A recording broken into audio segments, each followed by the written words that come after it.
going to talk a lot about peace of mind. So what do I mean by peace? I mean P for plan, educate, advocate, communicate, and engage. And so as we go through these 5 steps, you're going to see little tricks that I've learned throughout the years, things that I have found that help myself as well as help the loved one that I'm working with. So the first piece is plan. Plan everything. I know this diagnosis was not planned, but you can start by, organizing.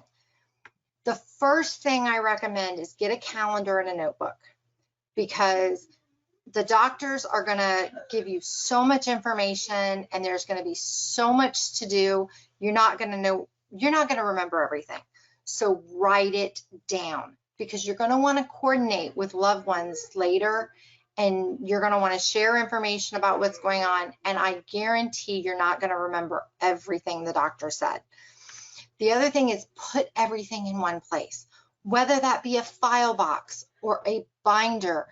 Put it all in one place, because you're going to want to refer back to those pamphlets that the doctors are giving you and all the information that's being thrown at you at first. And you're not going to have time to deal with it all at once. So you really want to just get it all corralled in one place. How often should they be updating this information?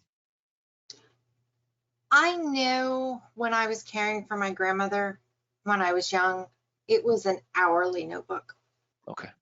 I mean, it was from dosing pain medicine to tracking what she ate to who did what chores to help her out. It was, the notebook is really constant, because we wanted to make sure that my grandfather and I were on the same page. We didn't want to over-medicate her. We didn't want to miss something. So really, we wanted to kind of keep track of what we did with her. And we do that with my son too. It's, we have a checklist every day. He got his medicine. He got his shower. He had therapy today.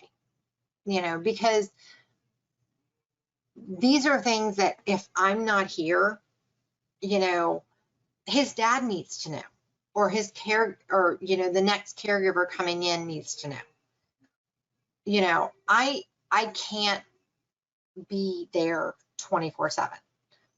So getting it all down on that piece of paper and in that notebook makes all of us a better caregiver. Yeah.